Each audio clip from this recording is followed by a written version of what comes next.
राजन,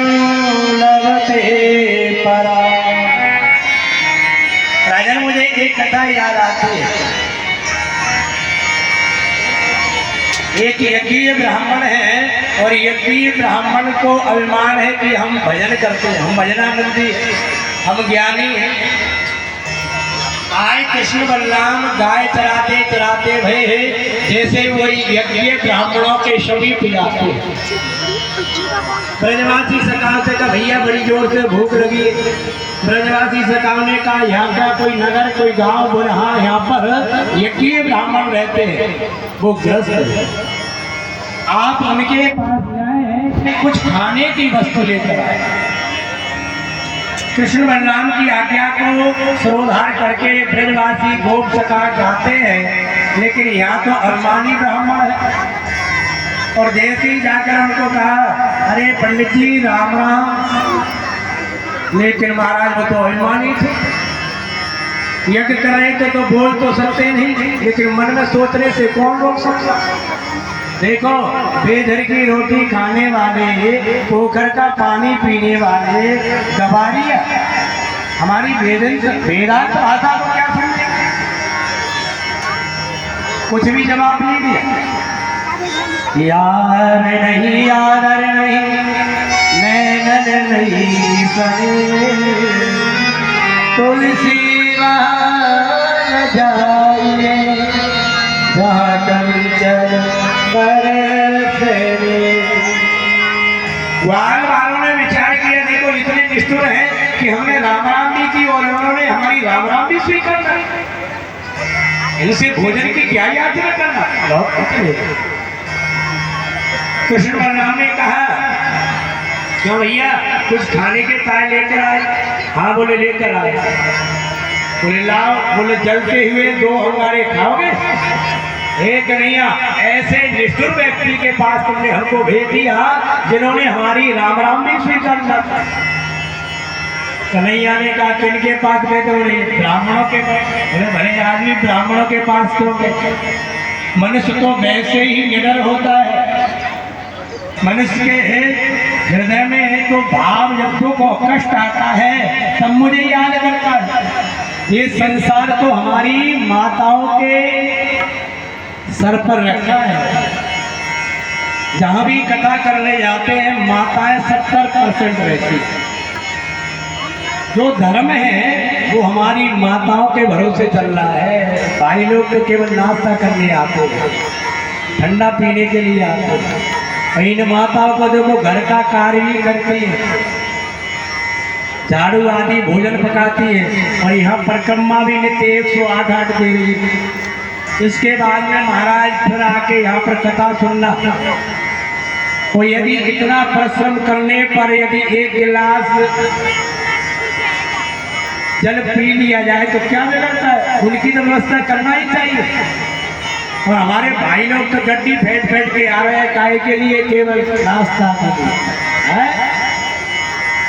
अगर नाश्ता ना मिले तो कथा ठीक नहीं रही। यजमान ने व्यवस्था ठीक से नहीं की, ना जाने बहुत बदनीसी कर रहा है। कथा सुनने भी आ रहा है तो ये अभिमान लेके आ रहा है कि मुझे नाश्ता मिलेगा। 50 गलती कराने वाले में और 50 गलती कथा कहने वाले में। ऐसे ही पंडित जी, अरे भैया रोग में जोग जम गया, कहने का आशय क्या है? अरे आप माताओं के पास जाना, देखना कितना अतिथि सत्कार होगा। ये भैया चलिए, तूने पहले क्यों ना बताया हमें? अब पुनः वापस जाते और जैसे ही गए, आज यज्ञीय ब्राह्मणों को राम राम नहीं की और सीधे यज्ञ पत्नियों के पास। यज्ञीय ब्राह्मण कहते, देखो कैसे व्यक्ति है जो हमसे बात ही नहीं करते, वो अंदर चले गए। और जैसे ही यज्ञीय ब्राह्मण, ये भूमि देवाश्रम कृष्णस्यादेश कारणं प्राप्तं जनित वक्त्रं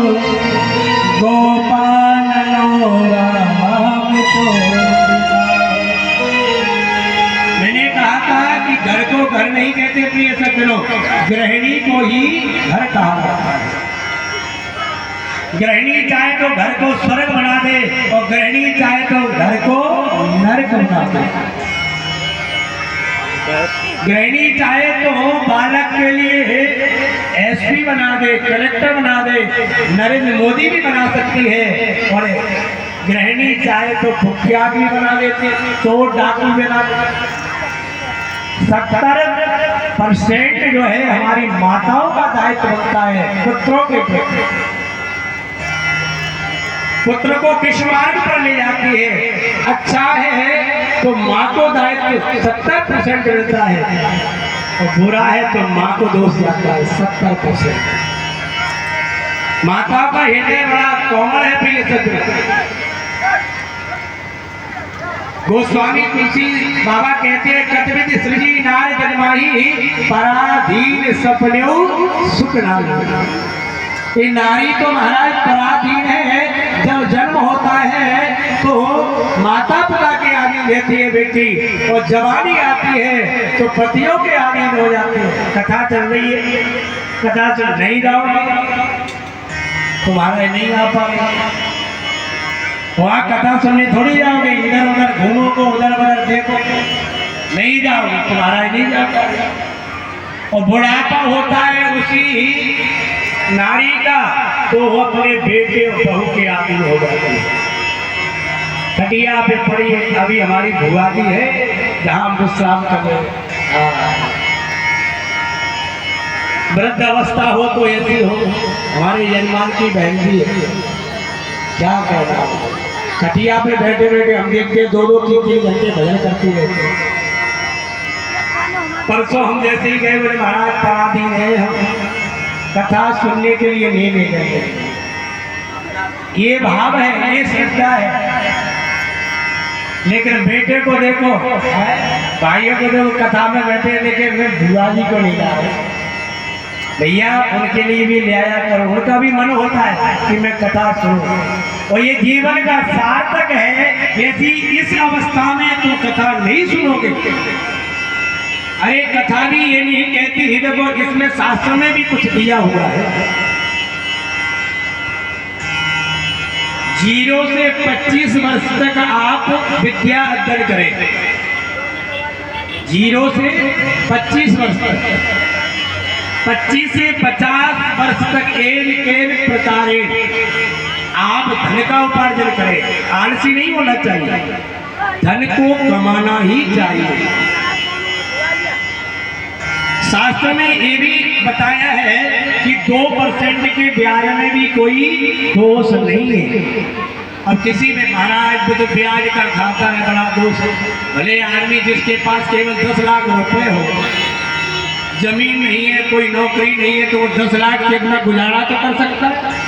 अरे सरकार यदि तुमसे कर ना लेगी तो जब अकाल पड़ जाएगा, अतिवृष्टि हो जाएगी तो व्यवस्था कहाँ से होगी? तुम्हारा जो कर जाता है वह कर का स्टॉक करते हैं। जब अकाल होती है, जब अतिवृष्टि होती है तो गवर्नमेंट आपके खातों में 10-10 हजार, 20-20 हजार, 5-5 हजार पैसा दीवाना हो गया,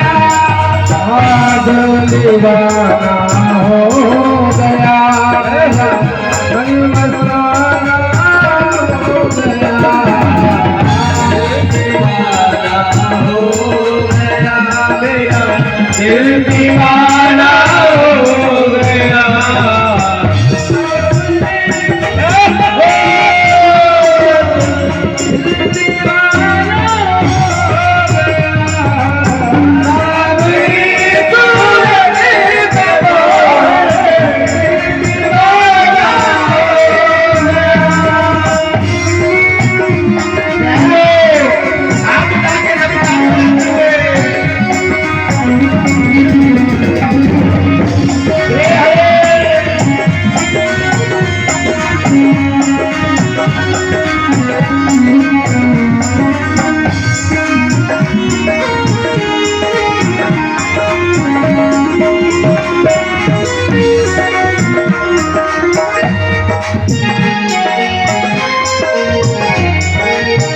एक तो तेरी हाथ छोटे दूसरी मेहंदी लगी, एक तो तेरी हाथ छोटे दूसरा मेहंदी लगी, एक तो तेरी हाथ छोटे दूसरी मेहंदी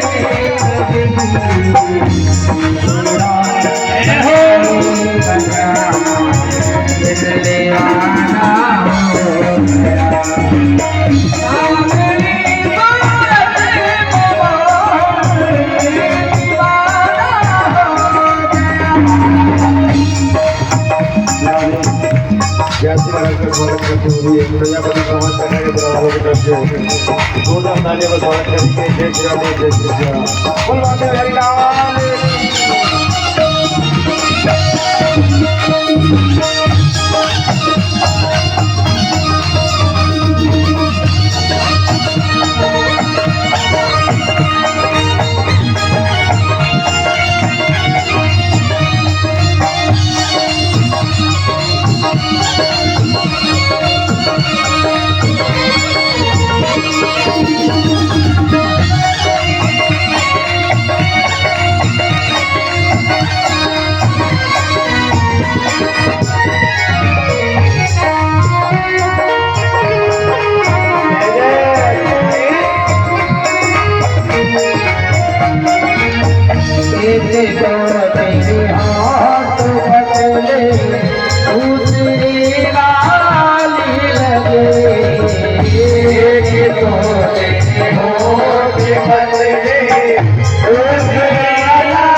पर जब काले रंग पर दुनिया मर जाती है तेरे मन से पागल कर जाते हैं तेरे मन से पागल कर जाते हैं तेरे मन से पागल कर जाते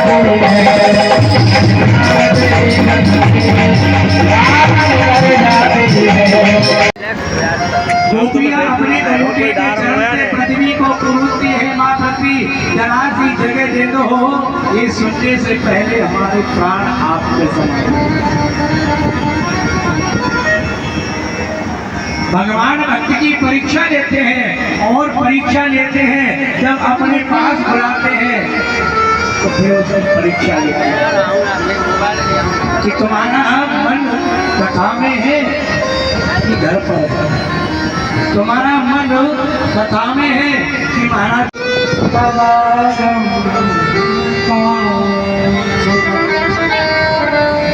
समस्त गोपियों को लेकर राधा रानी यमुना के किनारे। यदि भगवान को आप प्राप्त करना चाहते हो तो भक्ति का आश्रय लेना होगा। यमुना क्या है? भक्ति। आज यमुना किनारे आकर गोपियों ने जो गीत को गाया है उसे गोपी गीत जय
मानो बात हमारो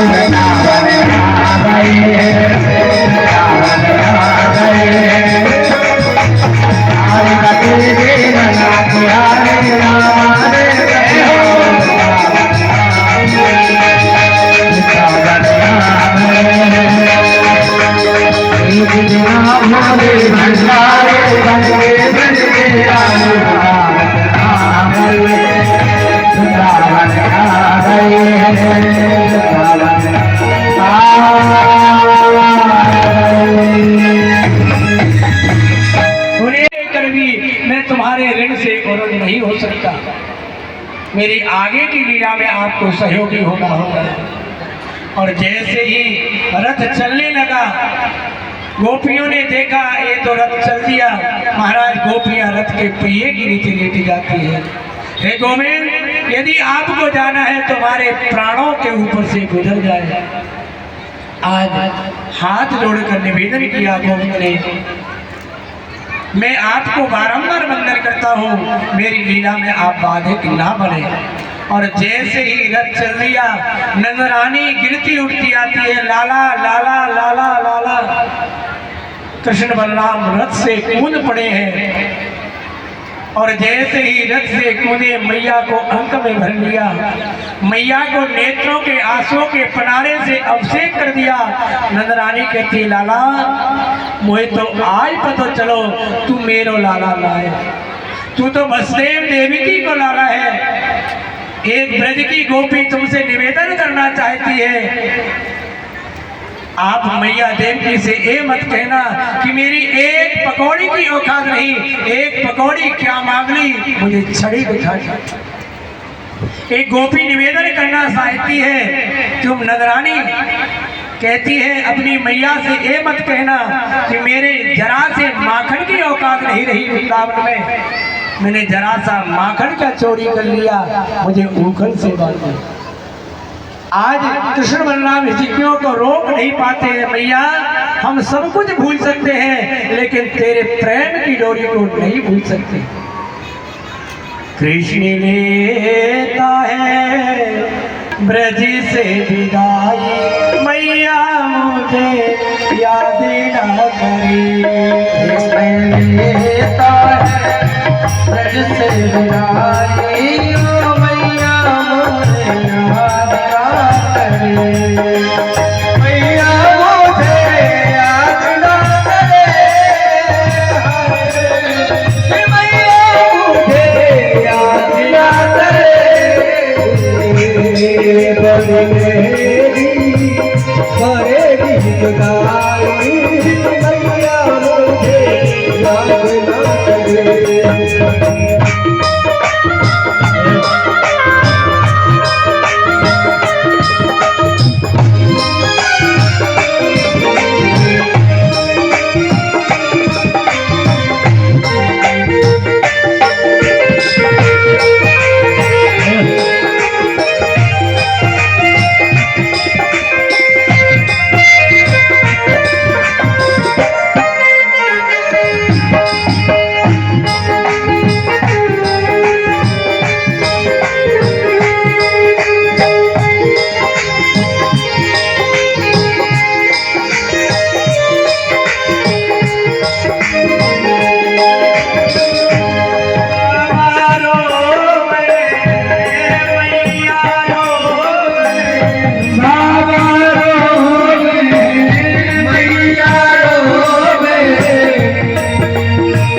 रथ के पीछे दुकानों में, मैया रथ के पीछे बड़ी मेरी, अरे बड़ी मेरी बड़े दिखाई, मैया मुझे याद न करे। लेता है ब्रज से लगाई ओ मैया मुझे याद ना करे, मैया मुझे याद ना करे, मैया मुझे याद ना करे, बड़ी मेरी जुदाई मैया मुझे याद ना करे, रज से विदाई की मैया मुझे याद ना करे, की मैया मुझे याद ना करे, की मैया मुझे याद ना करे। आज मैया से कहा मैया मुझे जाने की अनुमति प्रदान करें, मैं परसों आ जाऊंगा। आज जैसे ही रथ के पीछे पीछे समस्त गोप ग्वाल चलते हैं, जहाँ से वृंदावन की सीमा समाप्त होती है वहाँ खड़े हो जाते हैं। रथ से उड़ने वाले चलने वाले पहियों से उड़ने वाली धूल जब तक चमकती रहती है उसका दर्शन करते हैं, विचार करते हैं, कहीं उसको कन्हैया को हमारी याद आ जाए और लौट कर हमारे अंक से लग जाए, कहीं उसको हो कारी धूमर गाय की याद आ जाए और वो वृंदावन लौट कर आ जाए। जब रात्रि का समय हो गया घर पर आते हैं, मैया तेरो कन्हैया बड़ा निष्ठुर है, वह लौट के ना आए। आज जैसे ही अक्रूर जी मथुरा में लेकर गए हैं, मथुरा में जैसे ही लेकर जाते हैं, अक्रूर जी ने कहा कन्हैया इन अटारियों के मध्य में एक छोटी सी मेरी भी कुटिया है, आपका पागलपन हो जाता। कन्हैया ने कहा मैं अभी किसी के घर जाने को बाध्य हूँ, मैं अभी नहीं जा सकता, मैं आने का प्रयास करूंगा।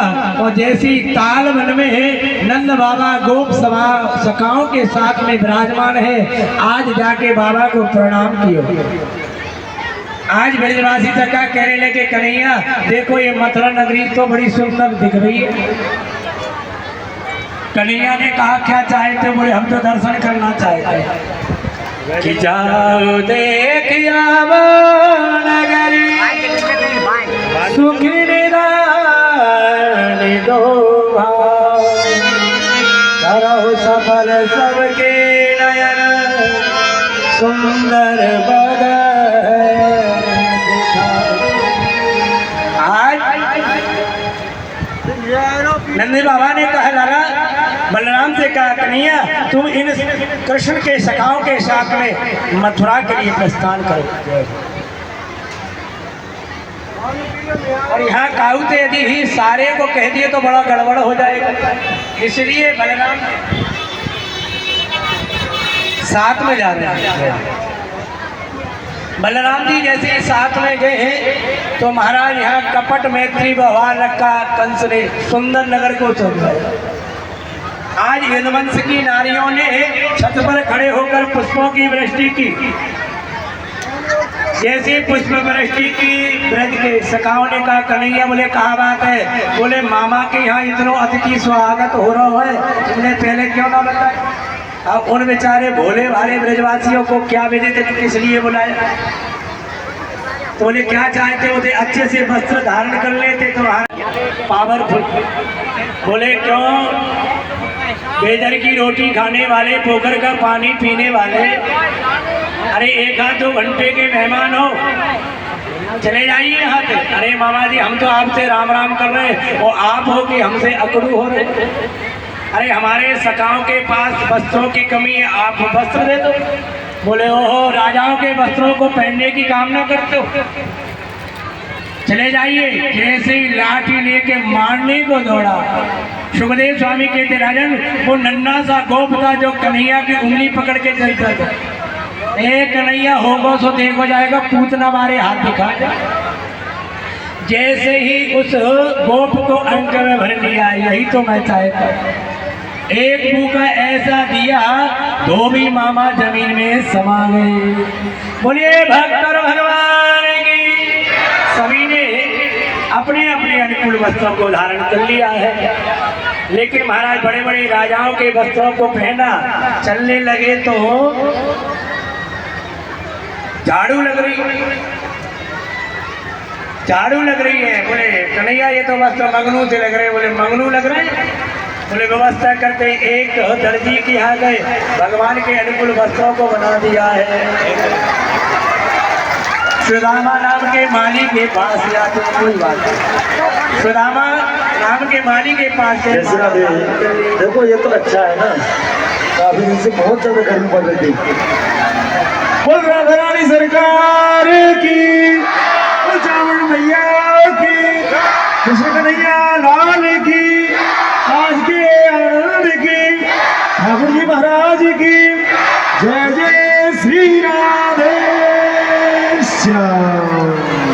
आराम से कृष्ण बलराम ने छलांग लगा दी समुद्र में, और समुद्र में जैसी छलांग लगाई है तो शिल्पीकारों को बुलाकर समुद्र में एक नगर का निर्माण हो गया। अब मथुरा में मथुरावासी सोए थे, और जैसे ही नगर में लेकर आते हैं समुद्र के बीच, बोले द्वारका, द्वारका तो नाम पड़ गया द्वारकापुरी। बोलिए द्वारका धाम की। एक रेवत नाम के राजा है, जिनकी रेवती नाम की कन्या है। श्री बलराम जी का रेवती के साथ में विवाह संपन्न हो गया।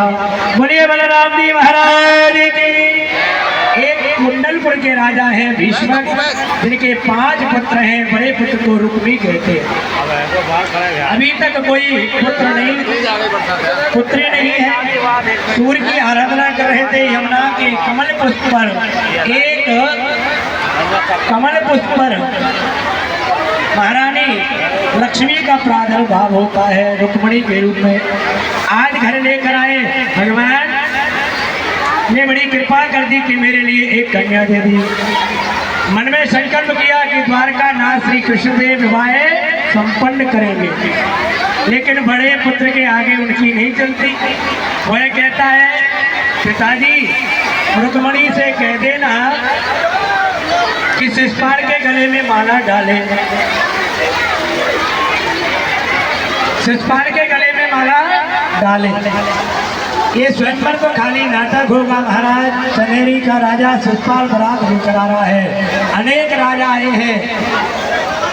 इधर पत्र लिखा, पत्र जो है एक पंडित जी लेकर जाते हैं। मेरे द्वारका नाथ आज रुक्मणी का हरण करके ले जाते हैं। बोलिए रुक्मणी वल्लभ भगवान की। आज जैसे ही कहा भीष्मक महाराज ने, बोले नारद जी आए थे, नारद जी ने कहा था कि मेरी पुत्री साक्षात लक्ष्मी है, वो श्री कृष्ण को वरण करेगी, इसलिए मुझे अपने हाथ से कन्यादान करने का शुभ अवसर प्राप्त हो। आइए यहाँ भीष्मक राजा के रूप में हमारे बलराम प्रजापति जी हैं, उनके परिवार हैं, सभी यहाँ कन्यादान करेंगे। तो विवाह तो सब शुभ जब माना जाता है जिसमें बरसात हो, तो वैसे ही विवाह है, विवाह में बरसात होना चाहिए, ये तो अति शुभ है। और देखो जितनी गर्मी थी उतनी ठंडक भी हो गई। प्रेम से बोलेंगे एक बार, बोलिए श्री कृष्णचंद्र भगवान की, श्री भागवत भगवान की, श्री रुक्मणी वल्लभ भगवान की। लाओ भैया झांकी। श्री कृष्ण गोविंद हरे मुरारी, हे नाथ नारायण वासुदेवा। श्री कृष्ण गोविंद हरे मुरारी,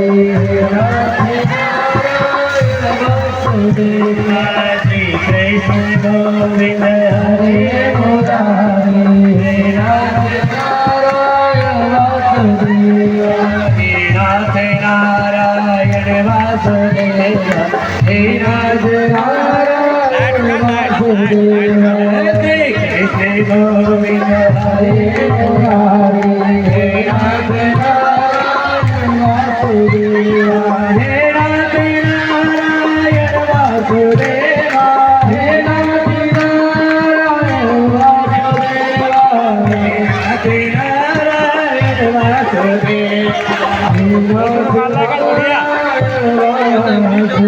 बोले गोविंद भगवान की। द्वारका आइए यहाँ पर भगवान की दर्शन करें। हमारे यजमान सपत्नी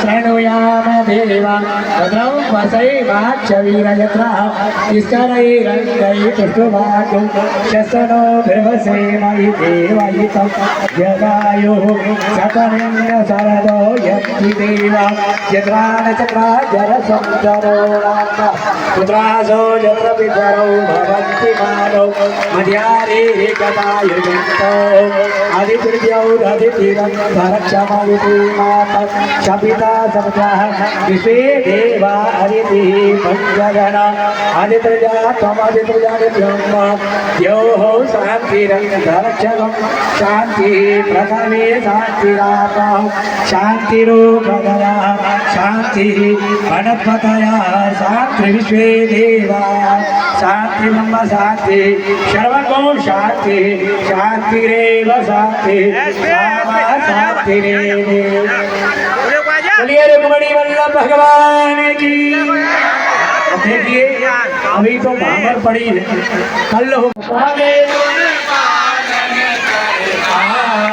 मैं मूरख कल कामी मैं सेवक तुम स्वामी कृपा करो वरदा ओम जय जगदीश हरे तुम हो एक अघोष सबके प्राणपति स्वामी सबके प्राणपति किस विध मिलो दया में किस विध मिलो दया में तुम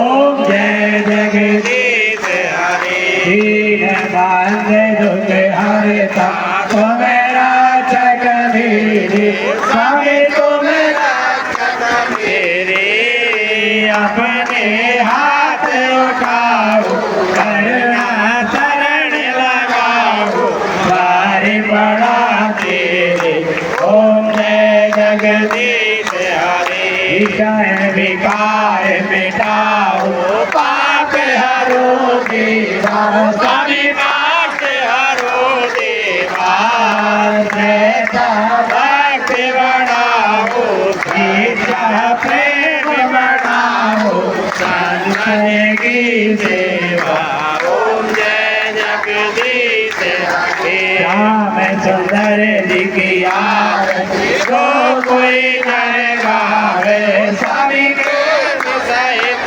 गावे कहत शिवानंद स्वामी कहत हरि हर स्वामी वांछित फल पावे ओम जय जगदीश हरि जय जगदीश हरि स्वामी जय जगदीश हरि स्वामी जय दीनानाथ हरि स्वामी जय रघुनाथ हरि भक्त जनों के संकट दास जनों के संकट क्षण में दूर करे ओम जय जगदीश हरि कर्पूर गौरम करुणावतारम संसार सारम वेदहारम शराव संतम हृदयारविंदे भवं भवानी देवता नमः जय श्री करणे नमः देवा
करता हूँ प्रसाद की व्यवस्था करें भैया।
एक दो छतरी लेकर आए, छतरी छतरी माता लेकर आए।